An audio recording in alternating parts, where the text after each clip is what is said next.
Hello, good morning, everyone, and welcome to today's session. My name is Martin Wanjohi, and I will be your host for the day. Welcome to today's session. Today we're having myself and Julius Falade from Nigeria, who will, and today's topic of discussion is transforming learning. So as we are checking out or sharing where we are coming from, we're seeing people from Zambia, from Nigeria, from Kenya. We're still waiting, hoping today we get guys from Eswatini and also maybe hopefully from Namibia and Botswana. So again, welcome very much to everyone. So before we start today's session, Julius, you could maybe briefly introduce yourself. Okay, my name is Julius Falade. I'm from Nigeria. I am an educator and a trainer. I've been an educator for years now, and I'm more passionate about having people have a correct and a proper understanding of where they are and where they want to get to. So when you know where you want to get to, I want to be able to channel your path to be able to get there properly through learning and development. So that's what I do basically. I'm into learning and development, helping people to be able to identify where they are and then be able to get to wherever they want to get to through learning and development. That's basically the summary of what I do and who I am. Great. Thank you very much, Julius. Thank you. So again, I'd like to welcome to the 73 HR professionals from the continent who have joined us this morning. We thank you very much. To open today's session, we'd like to start off with a small knowing who is here with us in the room. So right now on your screen, you will be able to see a poll. So, and it's a simple question. Are you in learning and development? One, yes, I create and deliver learning programs for employees.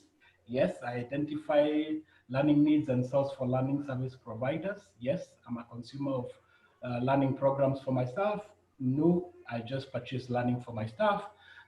Five, none of the above. So let's see who we have in the room today.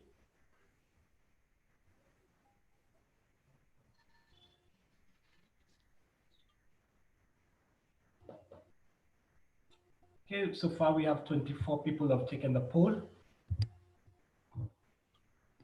From what I'll be sharing the results of this. We'll close maybe the poll in after we have at least 50 people taking the poll, which will be about 80% of the people who are on this session.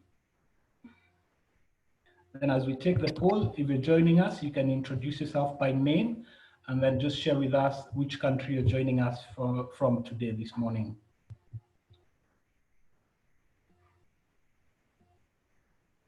Okay, 10 more seconds and maybe 4 more other people. We have 46 people who've taken the poll.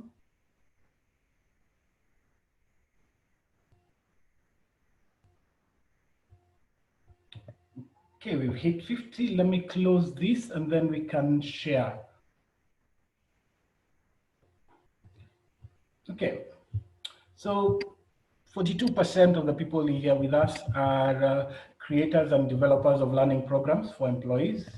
About 32% are in learning and development, working mostly in identifying learning needs and sourcing for service providers.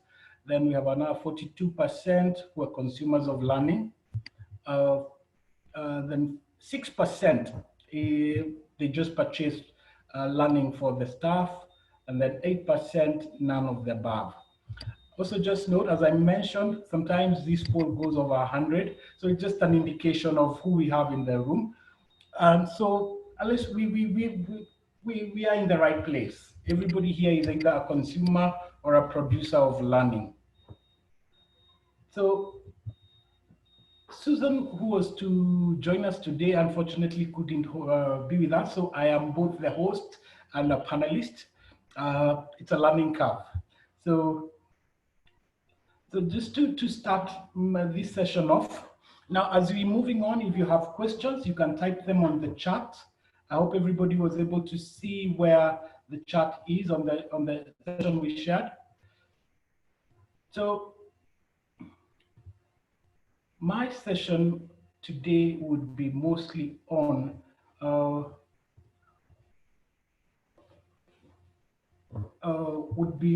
transforming organizational learning. So my session is very brief, and I'll try to be as brief as possible and also as explain as much as possible.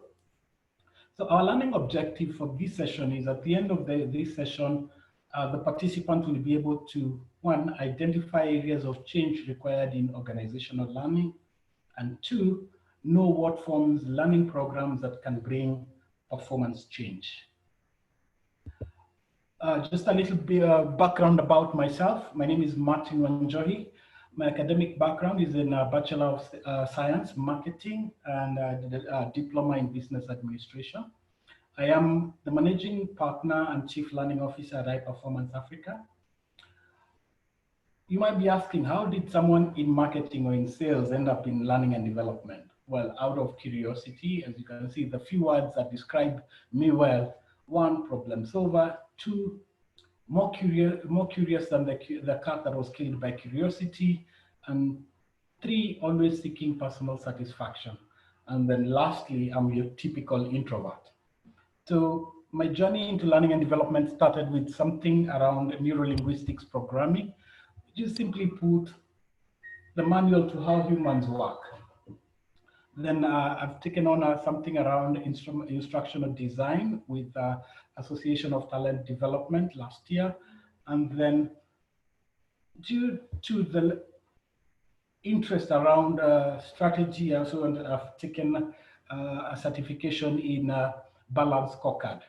So that's a little bit about me.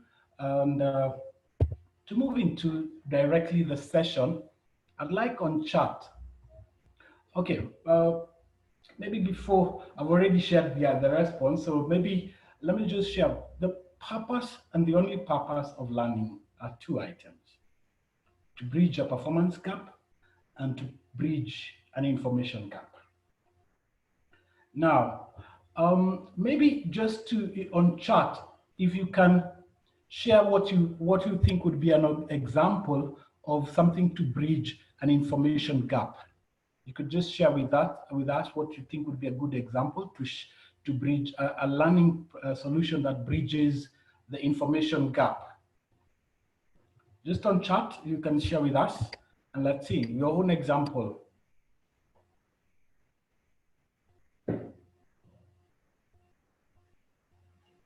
Anyone? Say something like a training around a policy.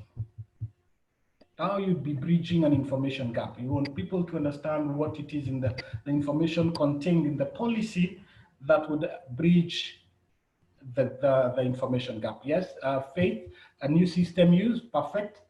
And then now with the performance, one reason why we take people for training, or why we would want to have a learning solution, and learning solution here I'm also interchangeably using with the word training, is so that we have identified that there's a gap in how people are performing. And so there's a solution, a learning solution we believe that would help us improve that performance. Phyllis, yes, an information gap in the ISO process. That's also a good example of information gap kind of learning. Okay. So again, on the types of learning, there are quite a number of learning, but I'd like to focus on these 2, which is informative and performance-based learning. So let me just ask on chat, who has gone for a training and they wondered what it is they're going to do? You've attended a training and at the end of that training, you're like, what did I go to that training to do? Just by a yes, you can share, type a yes to that. You have gone to a training that at the end of it, you are asking yourself, what did I go to do? Possibly you found you're even more knowledgeable than the person who was training. Okay.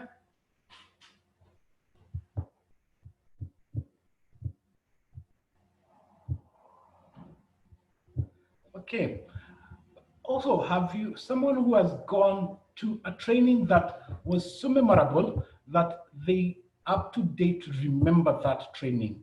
Just type an R, that it was a memorable training.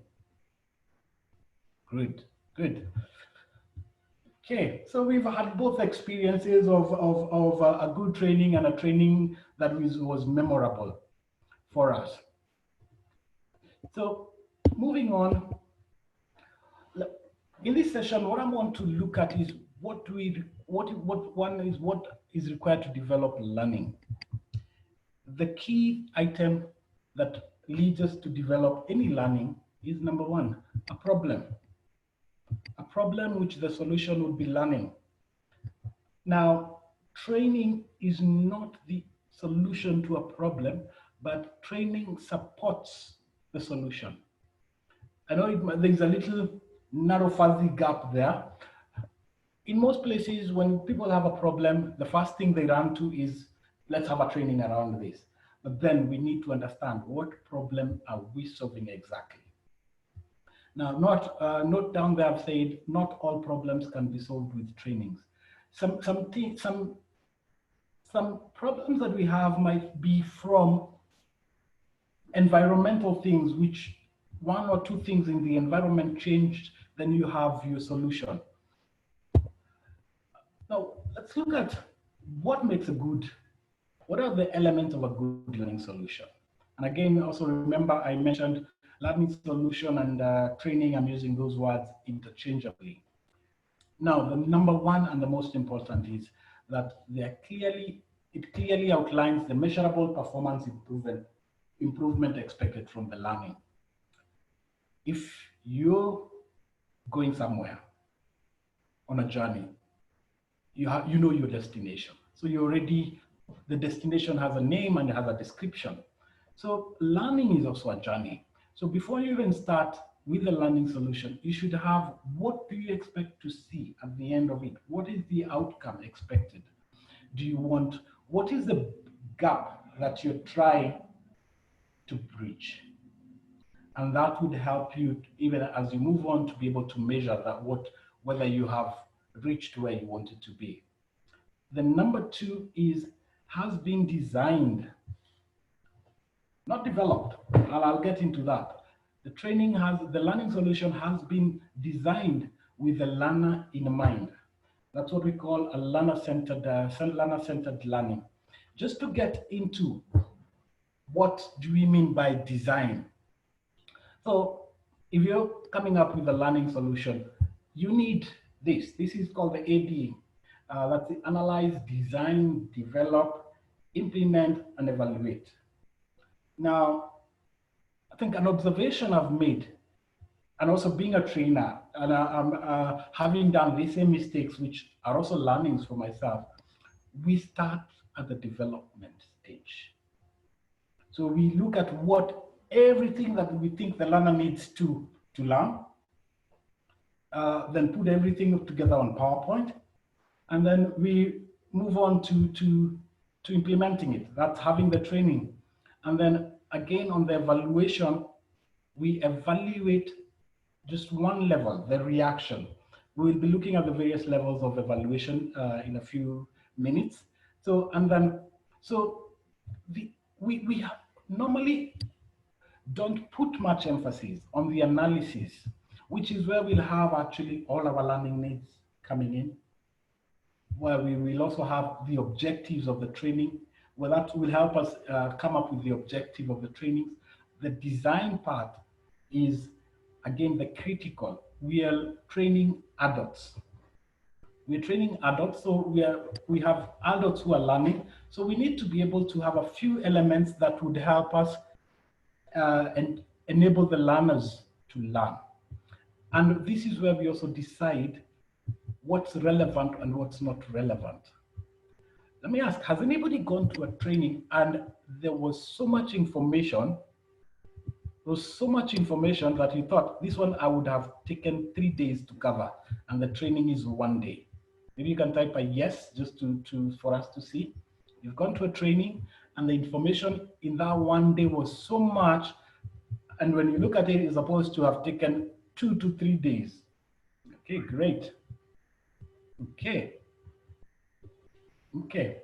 So as we move on, if you have any question, kindly just type it on chat. I've seen a few questions. We'll be answering them as we move on or in the last session. So just to go on, element number 3 would be that the learning engages participants to facilitate learning of the content. Now, learning happens in the mind. So it is important that you're able to engage the learner's mind, not just their body.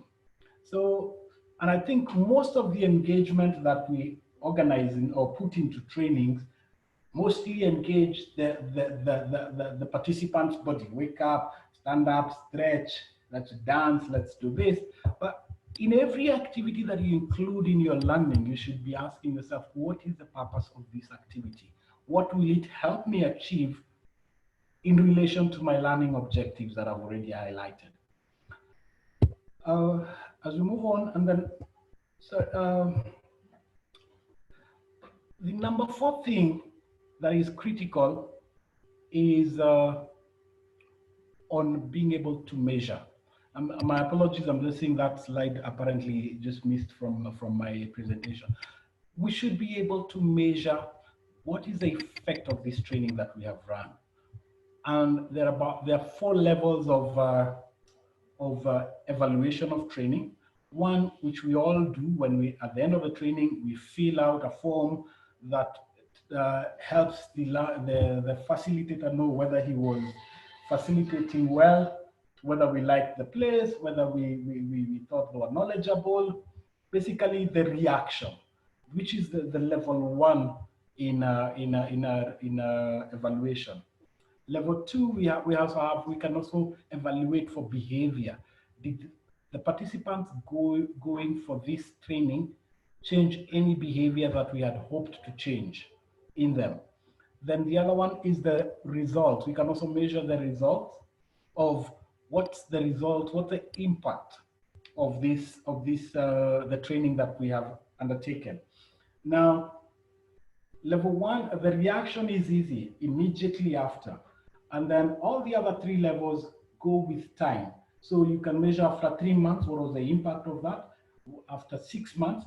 And again, that's how we're able to come up with what is the return on investment, that there are things we can clearly attribute that have changed in terms of performance due to the participant attending the training or partaking in the learning solution that we provided.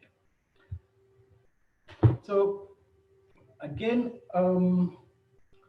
we will be taking questions. In my opinion, if you're able to do these 4 items that I've mentioned, we would be able to transform learning. So we have learning not for the sake of learning, but learning to achieve specific outcomes of improving performance, which again we can measure, which we can track. So then we know what happens, what's the return on investment for every shilling that we're investing in learning.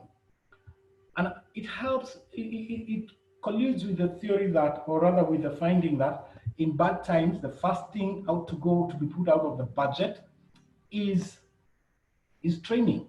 So because why would an organization do that? Because they don't see the return on investment of the money they spend on training. So, but if you're able to demonstrate that actually there is a return on investment, there is value in learning and development, then I think we might be able to change this ball game. So we'll be taking questions, and then so just from here, I'd like to hand over to Julius, who will take over from here. Julius, let me just pass it to you.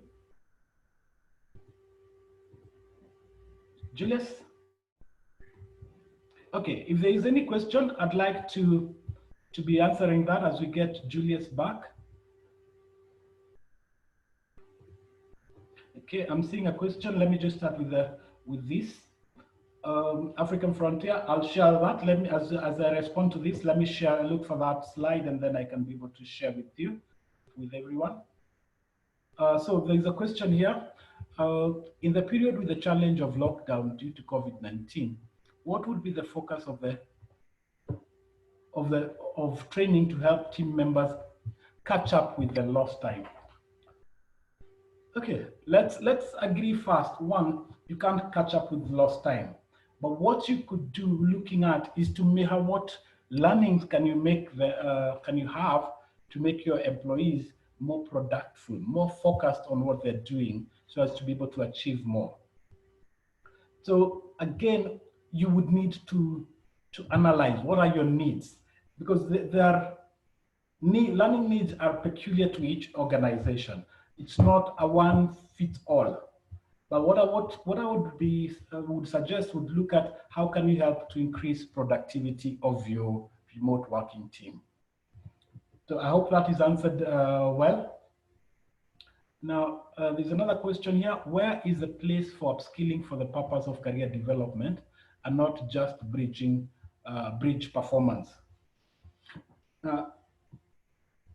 you can acquire skill to improve performance now, or you can acquire skill to improve performance for the future expectations. Again, both are key. But remember what happens. You learn something, you don't use it, you lose it. So if you're picking a skill, then you should be able to start using it. I think how we can stay for 3 months before we forget something when we are not practicing.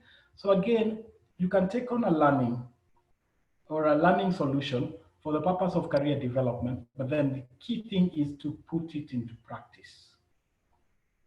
So I'm seeing another question here. What's the place for experiential learning or team building in this season? Now, I'll tell you what I believe. You might agree or disagree with me, but according to Harvard Business Review, an article that was 2 years ago, team building is a waste of money. We take people out, they have fun, and we throw in some learning there, and we say we have achieved something, but can we measure what we have actually achieved in the team buildings, right? Again, I didn't say that. HBR research in Mars, the chocolate company, was what this research was done. So it is not team building that is a waste, but it is how we do it. That article has solutions on what you could do for team building. So we'll be sharing that. So I'm seeing someone here is angry that I say it is a waste of money, but look at it in terms of it is an activity. What is the outcome? Can we measure the outcome of team building? So there was another question. I've just seen Julius is joining us. Then we can move on. Just another question here. As we move on, if there's any other question, you can share that with us. Serafina asked, what difference between what one knows and the information needed for the next course of action? We know a lot of things. People know a lot of things, but it is the using of that knowledge or that information that makes all the difference. You know, that's maybe what I would say. And again, that's why we always say, always learning. So we should always be learning. There's the other question.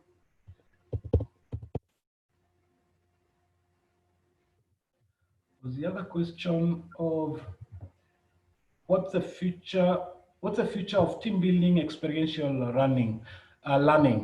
So experiential learning is one of the learning strategies that is used. You can have blended learning, experiential learning. So right now, these are things that have existed for a while. So the future is how we use it as learning professionals, how we incorporate them in our learning design. So, and I hope that helps to answer that question for that. So Julius, you can hear me? Julius?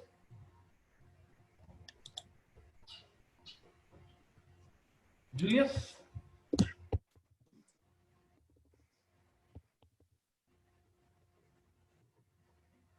All right. Julius, you're on? Yes. All right. Thank you. Sorry, I had a little issue with my network the other time. All right. No problem. Okay. All right. Good morning, everyone. Okay.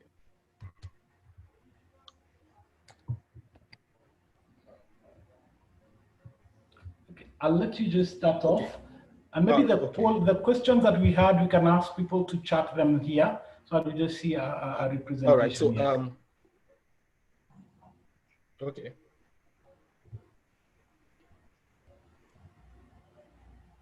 So,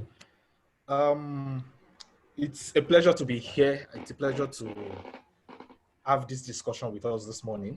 And we will be, of course, Martin has started on a very good note while he has looked into learning, and what are the things that we should look out for in presenting learning to our people, our employees. You could probably be a teacher who wants to use learning, learning technology to educate and inspire your people. So I would be looking at how we can adopt proper learning technologies in our learning. Now, we understand at some point when we are presenting learning to people, we want them to be engaged. We don't want to present a boring lesson. We don't want to be the type of a trainer or a teacher that when he's presenting learning to his people, then they are bored and they are sleeping. We don't want to be like that. We want to be a type of a trainer that can engage people. And so that way we need to be able to use learning technology in engaging our people. So that's why I'm going to be looking at that, adopting learning technologies this morning. And of course, my name is Julius Falade. I'm a learning and development expert. I write, I'm an educator, and I always love to build people up. I always love to train people and let them become better at whatever they do. So at the end of this lesson, at the end of this session, what I want to achieve is simply to be able to help us find and adopt a suitable learning technology for our organization. I want us to take the first poll now. I want us to take the first poll. And in the poll, I would want to know how much we are familiar with learning technologies. How often we use our learning technology. Can I have the poll up?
Sorry, so can I have the poll up, please?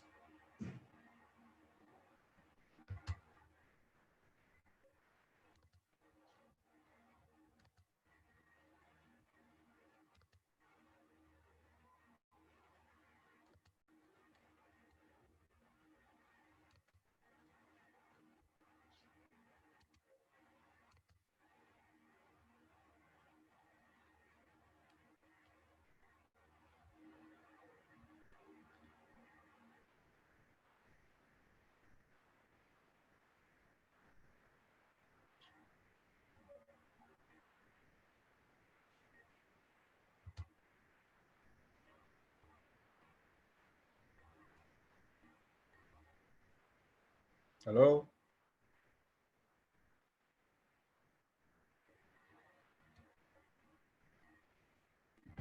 Can anybody hear me?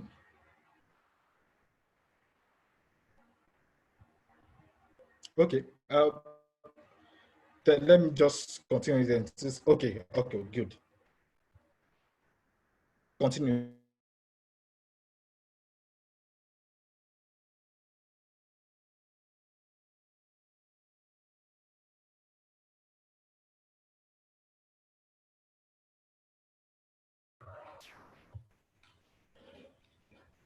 I think we're having some small problem with Julius's end. So let me just run that question for everyone. How often do you use learning technologies? A, A, every day. B, once a week. C, twice a week. D, once a month. E, never.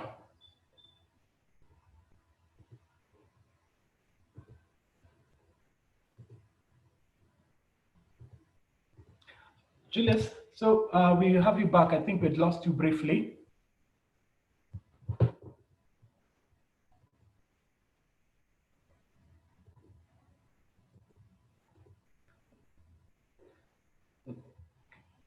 Julius, so I just asked the question. I asked the question. So if you can check the chat, people are responding to that. Yes, We'll have the next chat ready on online in a short while. Yes. Okay. Okay, good. Yeah. All right. Yes. Thank you. Okay. Okay, you can go on, and apologies for the technology issues with technology. Okay. All right. Yes. I think the network here is also not doing very fine. Okay. All right. So, okay, I can see your screen is unshared. Yes, I'll return back to it now. Okay.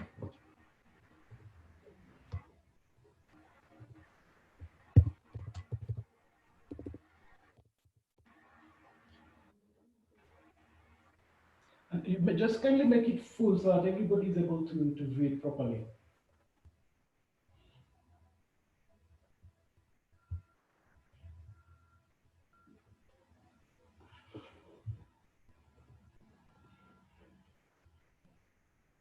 Hello, Julius, you're with us? Okay, as I think Julius might be having issues with technology, so before he comes back to us, maybe we can take a few questions. There was a question,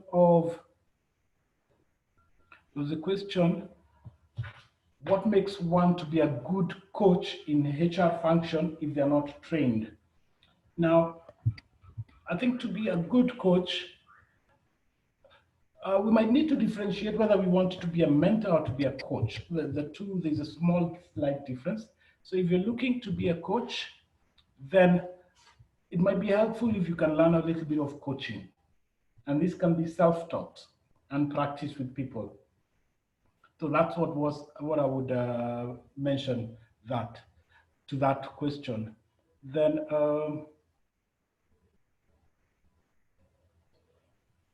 there's another question.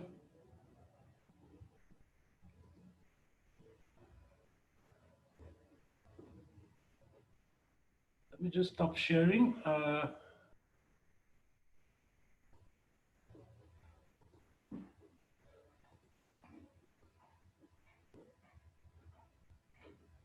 Okay. So there's the other question, are HR practitioners expected to conduct learning needs analysis for everyone in the organization, or maybe that's the job of the head of department? So I would say my response to this would be, unless we are guiding the head of department in how to gather needs and then analysis of the need, what need the organization requires, then I think this is actually a function of HR. Okay, check the other question.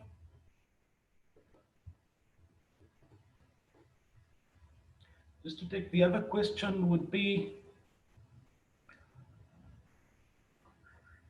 seeing a question here by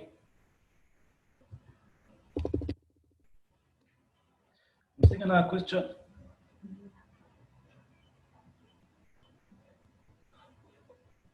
Okay, good. I think Julius is back. Again, I don't know. I have switched between no problem. different network providers, and I don't know why I keep having this. Okay, so let me. You can be able to maximize the screen and then go on. Yeah. Okay. Yes. All right.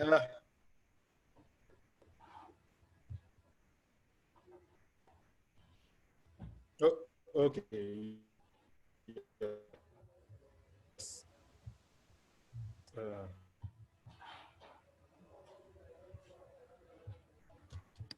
Why is this?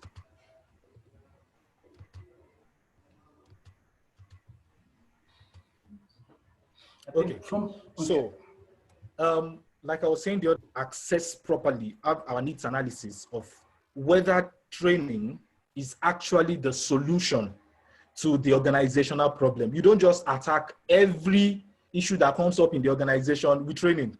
For instance, sometimes the issue might be a change management problem, or probably an employee engagement issues that is as a result of a supervisor's attitude. That may necessarily not be fixed by training. So a lot of times we always want to approach every problem. Oh, there's a low turnover. Okay, let us fix it with problem with training. There is this going on. Let's put a training session on it and all of that. But if we want to go into learning and then we want to find a better, or want to adopt a more suitable learning technology for the learning we want to provide, we must be able to have certain understanding that will help us or guide us in adopting the right learning technology. So for instance, one question you must ask yourself is, what are your organization's vision, missions, and strategies? What are the things that the organization wants to achieve? What is their vision? What is their mission? What are the things they do and what they want to achieve? For example, when you ask this kind of questions, you'll be able to set the competencies that is required from every employee in that organization. When you know this is what the organization wants to achieve, then you'll be able to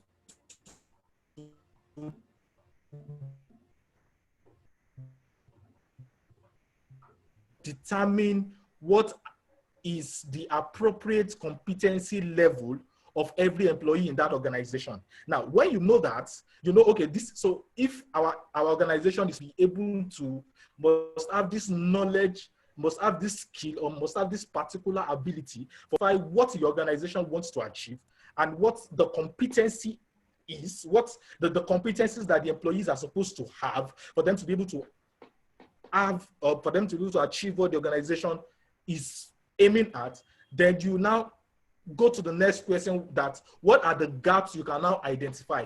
You already know what your organization wants to achieve, and now you know the competency level of your employee. You can now ask yourself, is their present competencies, is it able to meet the organization's vision? Is it able to meet the productivity level that the organization is expecting from the employees? If not, then it means there are gaps that must be filled. There are gaps, there are probably knowledge gaps, skills gaps. Before you can provide a correct training service or a correct learning service for your organization, you will first of all identify these gaps. These gaps now will help you in properly planning for your training sessions. That way, you will now be able to come up with your training and learning objectives. That's the third question there. What are your training and learning objectives? What do you want to achieve from this particular training? Okay, I have identified what my organization wants us to have. I have identified that there are gaps that must be filled.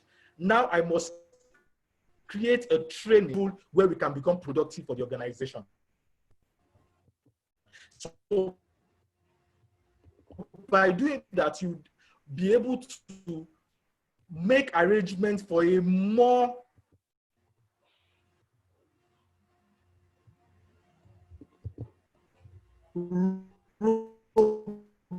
robust training for your organization, for a more successful training for your organization.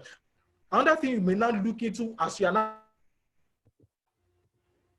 planning and preparing for your training now is, will the training be a synchronous training or an asynchronous training? By synchronous training, I mean a session like this that we're having. This is a synchronous training because it's a live session, or an asynchronous training. Compared to if you answer these particular questions, they will guide you in properly selecting a proper technology to enhance your learning sessions. Another question you will also need to ask yourself is, what devices will your learners, are they going to take the learning sessions in the office where they will have to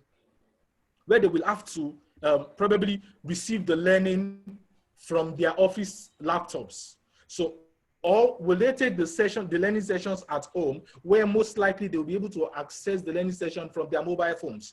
The device you're going to use, they will use will matter, because sometimes there are some technologies that only work better with receiving learning sessions from laptops, desktops, and the likes. And some learning technology would help you, provide the learning session better with mobile devices. So you must be able to know what are the learners going to use, what devices are they going to use for them to be able to receive the learning appropriately. Those are some of the questions you would need to settle while you are planning for your learning session.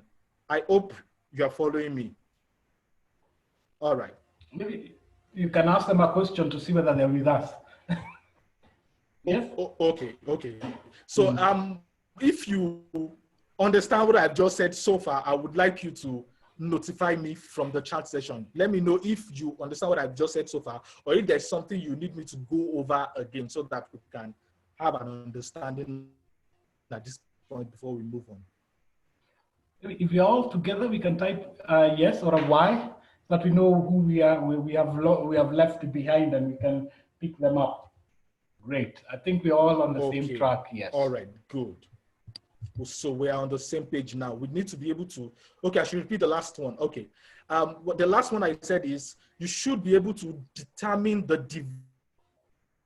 devices that your learners will use in accessing the training. Because if you want to choose a learning technology and your learners will access the training via their mobile phones, and then you design the learning program to suit laptops, desktops, and the likes, then automatically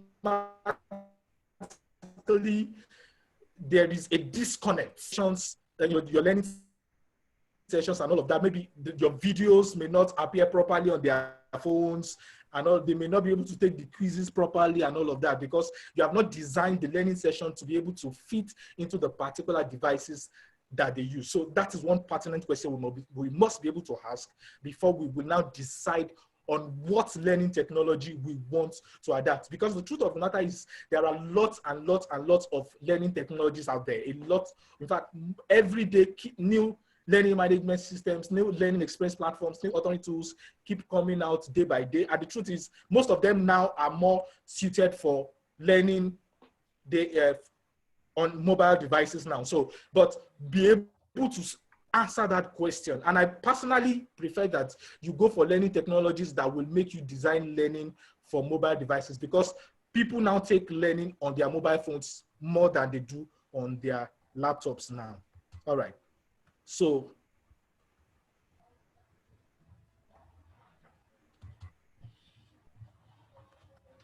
and Julius, anytime you want to launch the poll, it's ready. The second poll. Okay. Let's launch this second poll now. Yes, okay, let's launch the second poll. Okay.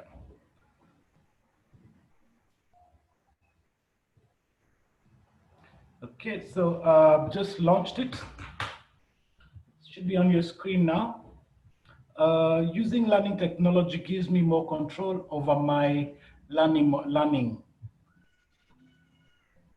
So strongly agree, B agree, C don't know, D disagree, E strongly disagree.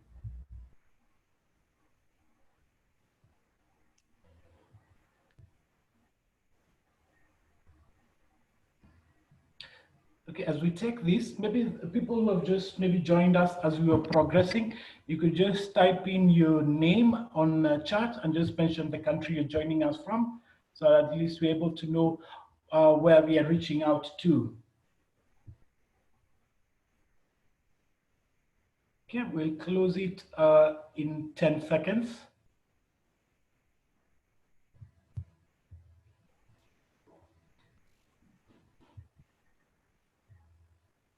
Okay, so we have 71 people who have taken the poll. Let me just share the results. Okay, there you go, Julius. That's the results of that poll.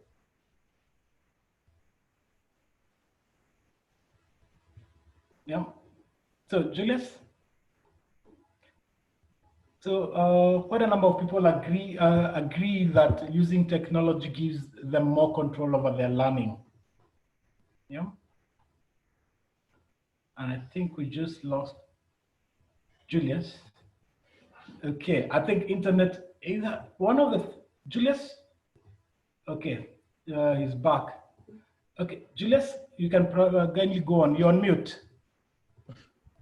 Okay, good. Okay. Yes, you saw the poll, All or right. I share the For some, result again. okay, Okay, please perfect. share it again. I didn't see them. Okay. Okay, so I'm just sharing Okay. that's what came up. Agree. Okay. A lot of Yeah. us, 57% agree, 34% strongly agree, some percent Mm. don't know, 6% disagree, strongly disagree, 1%. Good. Okay.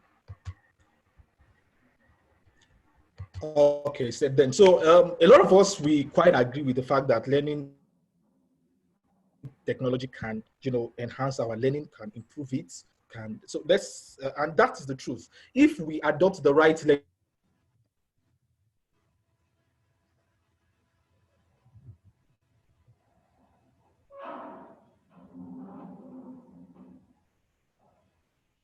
learning technology and we use them properly, they will. One thing is this: in instructor-led training, when a participant is engaged with the skill of more experienced teachers, more experienced trainers can engage their participants. Now, when you take that to an online session, and if you're not versatile with learning technologies, you may find it very difficult to engage your students. How do you use interactivities? How do you have them respond? How do you use quizzes, polls, surveys, and all of that? These things will one way or the other help engage your students in the learning.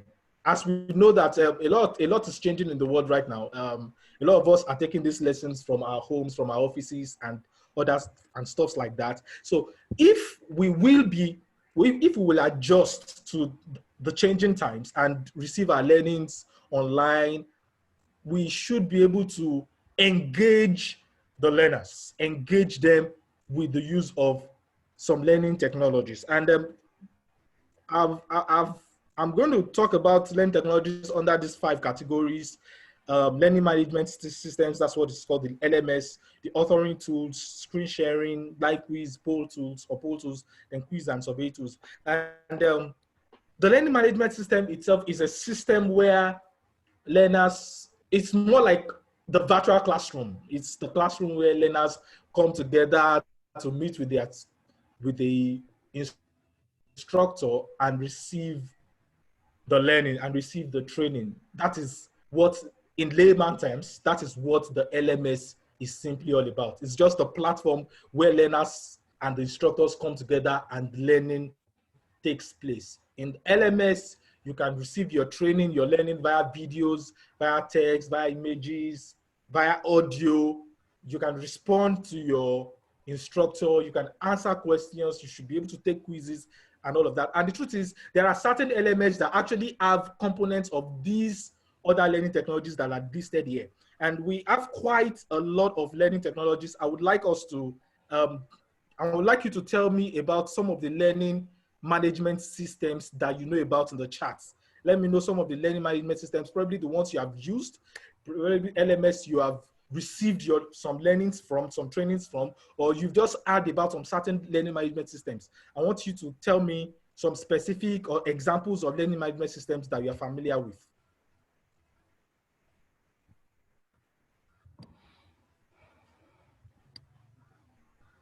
Okay, Skillsoft,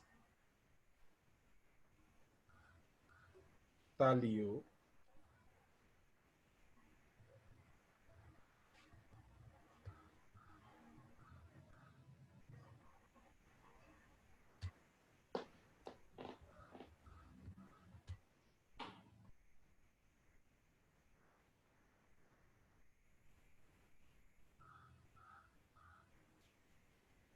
LinkedIn Learning, yeah. Okay, I have a question here. It says using technology,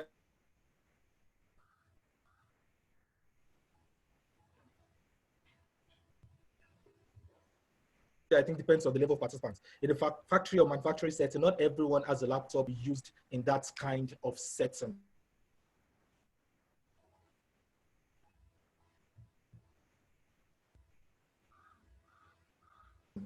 Okay, well, that is why you need to be able to evaluate your learners and know. I've once found, presents, they do not have access to the internet. So it is, I can't probably work with that, a learning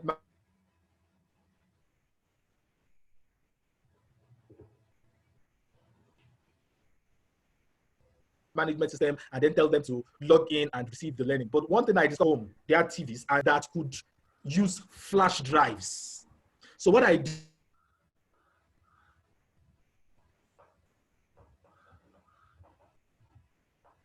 did was I downloaded on flash drives, and they accessed the videos from home using their TVs. And then I just accompanied the videos with some questions on paper for them to answer and submitted later. So most times it is understanding what they have and how you can use what they have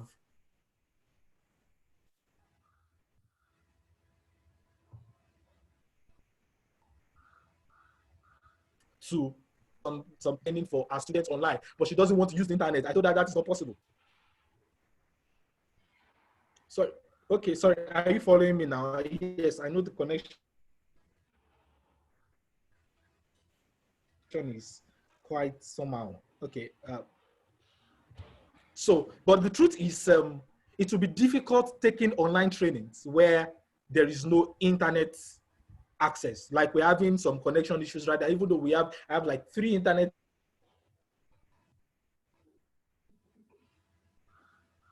I think these are the Service challenges. providers with me. I've been switching from different ones, but they seem to have issues today. So if we via alternatives, understand what do they have, work with whatever they have. And if it's difficult to have them use, so at some point, when if at least they have a device, something you can download the learning from, continue with your instructor-led training until when probably there's a change in circumstances and they have a tool for them to receive the lessons. All right, so are we together?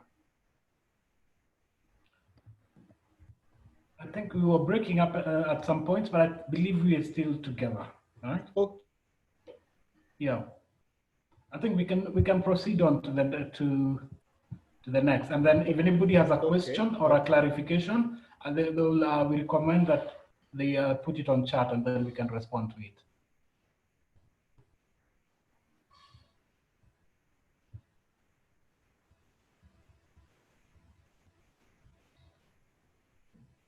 Okay. Anybody with any question? Okay. So we also have the authoring tools. Authoring tools are the... Sorry, just go on, Julius. Yes, sorry. Okay.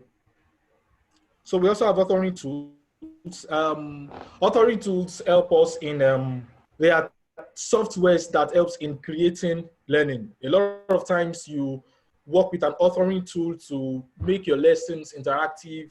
You can use animations. Some authoring tools help you with screen sharing.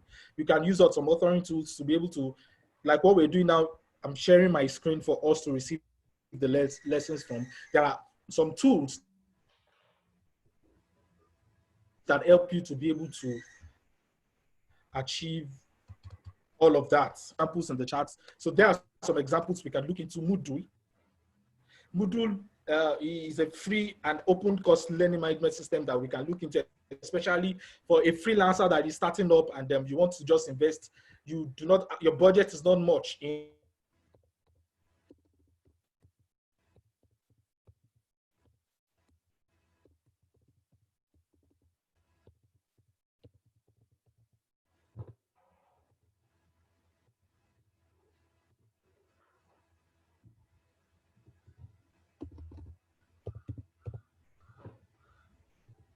tools I can use.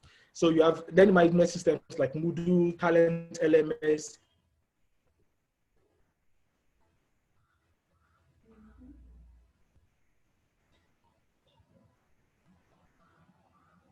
Edmodo, Schoology. Management systems are suitable for different purposes. For instance, Moodle and for corporate training, Talent LMS is very good in corporate training. Edmodo is basically for school education, primary and secondary school. Of course, you can fit in your learning management system whichever way you want, but most likely your Edmodo will work well with working with primary and secondary school students. Schoology also for primary and secondary school students, but you can also adopt it for your corporate training also. An example of authoring tools that we have Articulate Storyline, Articulate Studio, Adobe Captivate, Lectora, Camtasia. These authoring tools can also help with screen sharing. You can work with screen sharing with these authoring tools, and there are many, many more authoring tools you can use. I will advise that after this training, look up elearningindustry.com. elearningindustry.com has reviews on many learning management systems and several authoring tools, such that you can go through them, check for their features, what are they used for, what is their price,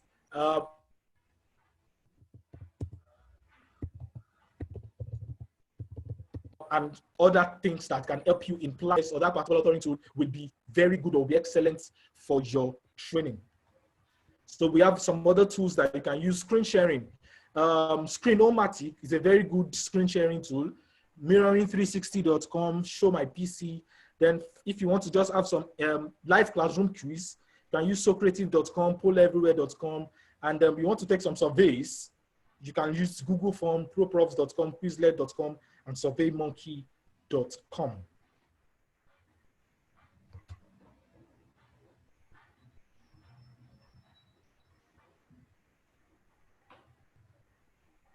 Yes, that's the website, elearningindustry.com. That's the directory. You can check for software categories, learning management systems, and all that. You'll be able to find excellent reviews of several learning management systems and authoring tools that you can use. Now, in conclusion, as I conclude, the target, the reason why we want to use technology is for learning. So it is not about your technology. How we learn is important. So your focus should not be on the technology. Your focus should be on the learning. What learning outcomes do you want to see? What do you want your learning to achieve? That is why you need the technology. So your technology should not defeat the purpose. Your technology should actually enable the learning. So technology should be the enabler, because a lot of times people are carried away by the technology and they are not really achieving anything with the learning themselves. So the issue or the focus is not on the technology. It's not about how sophisticated the technology is. It's not about how expensive the technology is. If it's a very expensive technology, but it is not facilitating your learning, your learners are not getting anything from that learning despite the use of technology, then that technology is a waste. So your focus should be on the learning. How can I use this technology to promote learning? Technology should only make your learning better, faster, and cheaper. That is why you want to use technology. And another thing I'm going to say is this: while you're using technology, do it and improve on it. A lot of times when you begin to use these authoring tools, it takes practice and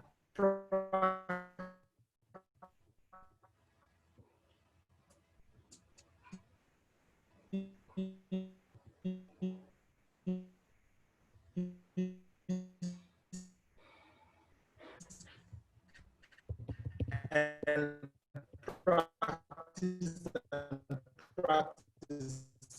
If at the start of using technology looks difficult, you keep learning it, keep developing your skills in using that technology, better learn time.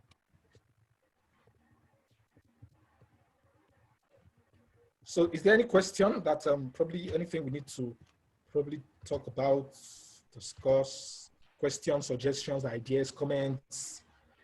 I apologize again for, okay. You're apologizing for MTN and all the telecoms in Nigeria. No worry, technology hitches happen. I think the best we can do is to manage the situation. Yeah. So there are a few questions already. There is one. What would you recommend for an organization with obviously low budget to address L&D.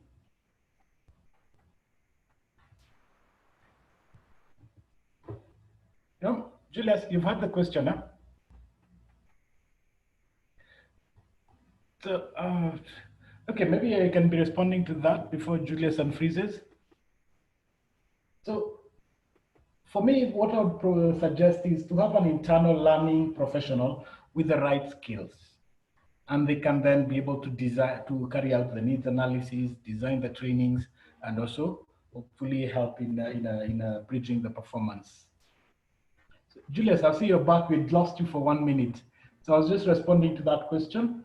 Let me share this other question with you, Julius. You can hear me? Julius?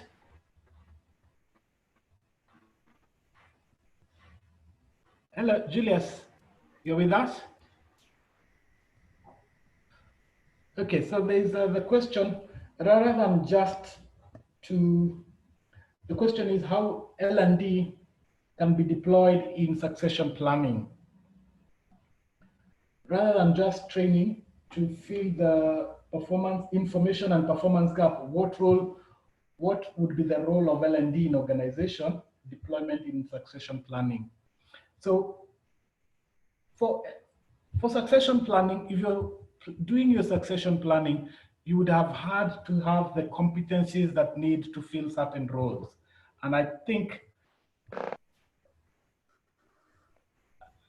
and I think then having identified those competencies that you require, and you see, and you have your performance gaps, then L&D can then help in bridging those gaps in terms of performance for succession planning to take place. Succession planning, again, is a wide area, and then it clearly goes with the required skills to occupy a position. So again, bridging the performance gap would help in the succession planning. So Julius, you have better reception now? Okay. Was the other question, would you recommend a particular training that would generally support organization post-COVID? Again, recommendation would be find out what your organization needs, so that are around that, so that you're able to have the best kind of learning solution. Just to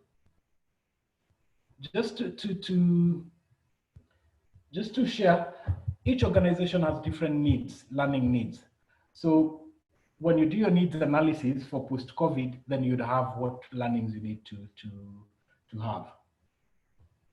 Okay, Julius, we have, I think internet on in Nigeria is bad, but we'll have Julius for the closing session as soon as his internet is back.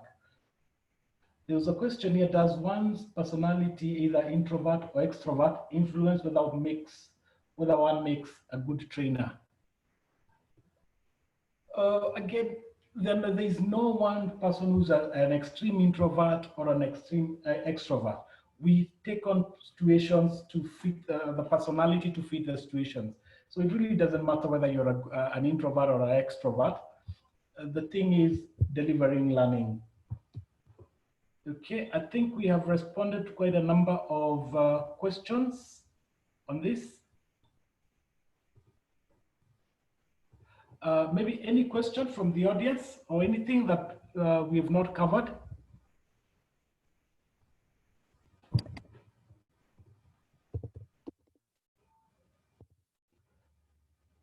Okay.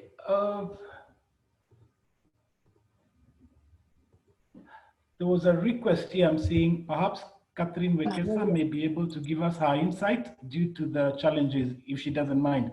So Kate, you can hear me? I'm trying to unmute you, and maybe you could start your video, maybe just 5 minutes, and then we can proceed.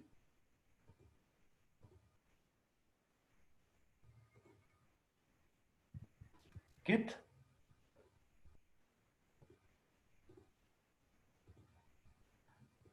Okay, Kate, can you hear me?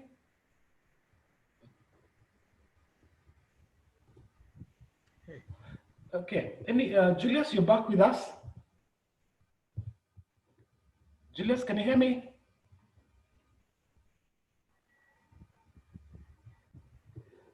Okay, so any questions from the audience, you can type it on chat. I think we're 8 minutes past our 1 hour time. So we'll just take maybe any question that is there. Oh, Kate is online. Kate? Okay. Hello, Kate, you can hear me? Okay, maybe she's putting together her mic. Julius, if you can hear me, maybe a close parting shot.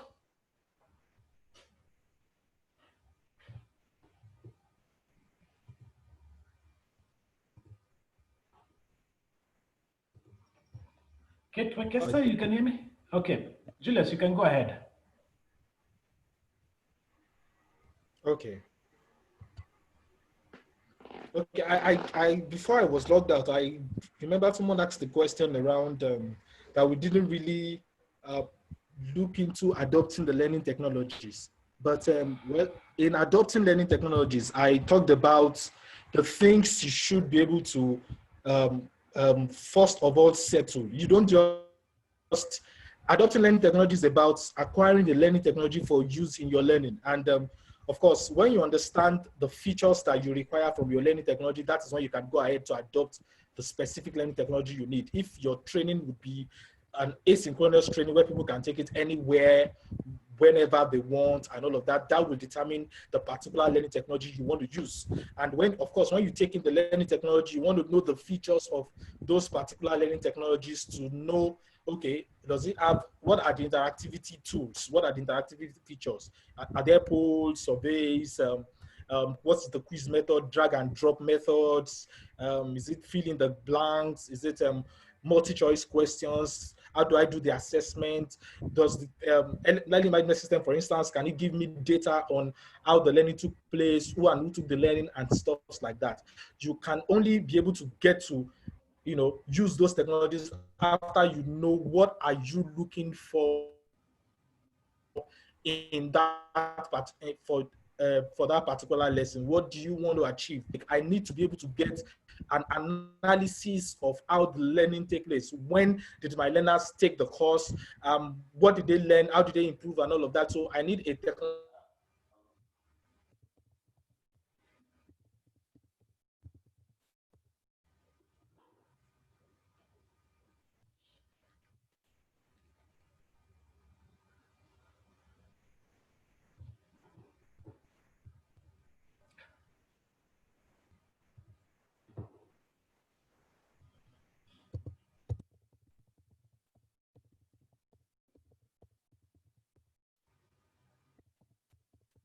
I think today everyone is having technology issues because when Kate was having technology issues, but I think I don't know if she's able to sort herself out. But maybe as we wind up, do we have any questions pending? Okay, Julius, you're back with us. I Okay, think you're yes. connecting and disconnecting. And I think technology is having issues everywhere today. Okay, maybe I we don't know can what. 1 minute, just 1 minute to wind up, then we Okay. can close today's session. Yes. All right. So, okay, let me apologize again. Sorry for all of this.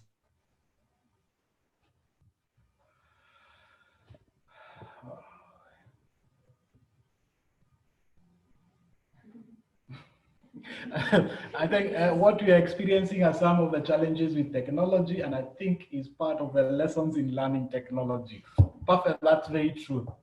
You plan one way and then technology goes the other way, right? So I think what we're going to do, we'll give one minute, maybe if someone can share the learnings for the day. I'm seeing another session with Julius would be ideal. Perfect. We'd be able to work, we'd be glad to arrange that. I think we'll work on that and see when we can run this again. Yeah.